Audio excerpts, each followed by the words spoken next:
Welcome. Oh, there's a lot of you. Hi. I'm so excited that you decided to take matters into your own hands and prepare. I think this is the best decision you've ever made. Well, that's a given, right? Or else you all wouldn't be here. What's it like saying? Like saying going into chemo when you have cancer is the best decision you've ever made. Yeah, it's not really a decision, is it? No.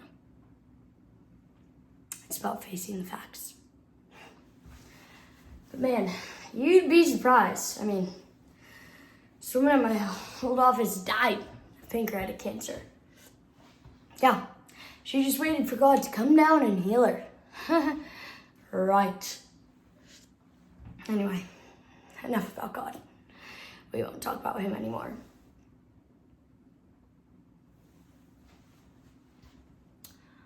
On March 11th, 2020, COVID-19 was declared a pandemic by the World Health Organization. The following day, toilet paper sales rose by 734%, and the average number of firearms sold in the United States went from 90,000 to 176,000 per day. When our larger world seems to be spiraling out of control, the human tendency is to create a smaller one that at least offers the suggestion of stability. The smaller world that Carrie Miller creates is a bunker in which you can protect yourself not only from the possibility of a pandemic raging around her, but also from her feelings of anguish and loss. As we step into Carrie Miller's bunker, we examine a grieving experience that we're all familiar with. Because when we are faced with catastrophic loss, how do we regain control over the feeling of our own safety? We quarantine. The Burden of Not Having a Tail by Carrie Miller. Okay, this is where I get a little bit controversial. Just know that this makes me so comfortable, as it will make you all. Seriously. Our hiney nubs. We were once animals, okay? We once had tails. If you feel down there, right above your hiney crack, yeah? Go on, feel for it. You guys can do it over the screen. Yeah? That's where your tail used to be. That's where your instinct is. And you need to listen to it. You guys, there's a lot of hard decisions you'll have to make. You'll have to leave all of your usual comforts behind. You will be all alone, and it will be solely up to you all to survive. Will you be able to survive? Will you? Are you prepared? I mean, I'm all alone now, so I know I've got it. I'm strong. God's made me strong. Not in the way you all think. No. I don't depend on him for anything. I used to, but come to realize that, yeah, he's jealous of us. He's jealous of us. I mean, he couldn't come down here and live anymore. He tried to. That was a failed experiment, and he knows it. So now he's got this, and if I can't have it, you can't have it too. Right? If you can't have a daughter, he'll take yours away from you. If you can't marry, he'll entice your husband with another woman. A woman that will be a better mother than you. A woman that isn't grieving. He'll give your husband another baby like it's the easiest thing in the world.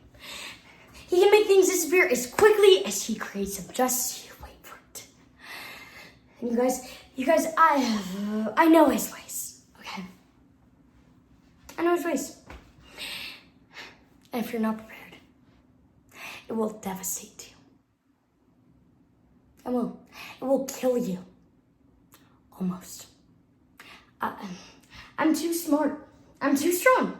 I'm too prepared. And like I said, I know his ways. Okay. You guys, life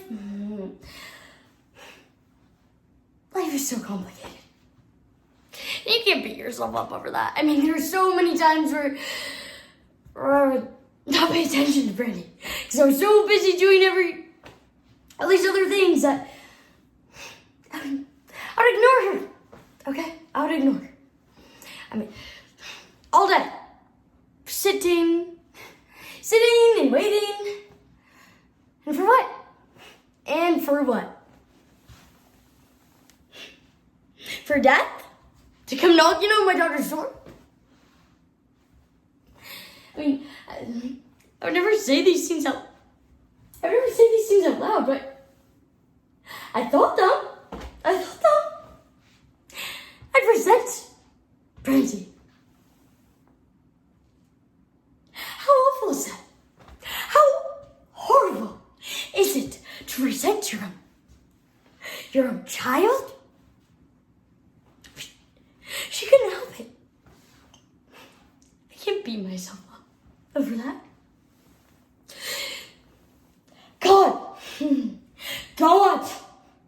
God put that tumor in her head.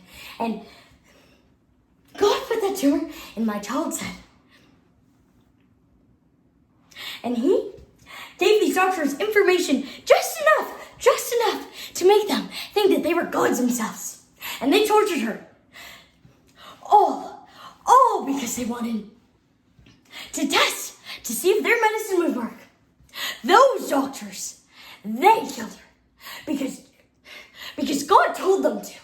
I didn't kill Brandy. I did not kill my child, and I resent you. I resent you all for insinuating that I did. And this isn't about me. This is about me. This is about you. This is about you all. And this is about your pandemic prep. So if you don't mind, I would like to just focus on that. I would like to get back to this pandemic prep because that is the only reason we're here right now. That is the number one most important thing.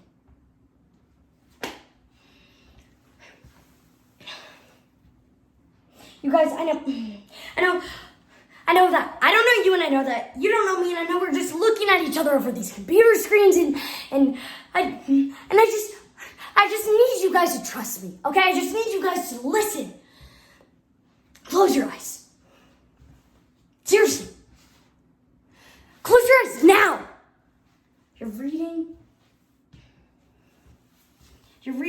the morning paper. You see a tiny little article about the first case of human-to-human infection in China, a country that has over 1 billion citizens. So you dismiss it. But in a matter of days, the virus spreads across the entire world, and you still think the news is overhyping it. But as the days go by, your coworkers are sick, friends, family members. Within weeks, millions of people are infected, millions of people are dying. The hospitals begin to shut down. And you thought this could never happen. You thought us preppers were quacks. You thought we were overcompensating for some grief. And now it's too late. Now it's too late. So you call out to God. God, please. I'm sorry. You can open yourself. I'm sorry for forsaking you. I'm sorry. It's no one's fault. It's no one's fault. It's not my fault. I didn't kill my daughter. Her smell. The smell. If I could just... The smell... If I could just bottle it up and in a jar and just smell it whenever I needed to. The smell that I would sniff in her sheets right after she died. It's her tails. It's her tails. It all comes back to our tails. Our tails used to worry. They used to wag away all of our anxieties and all of our fears, but then they fell off. And now it's up to us. It's up to us to determine what is important and what is not. It is the burden of not having a tail.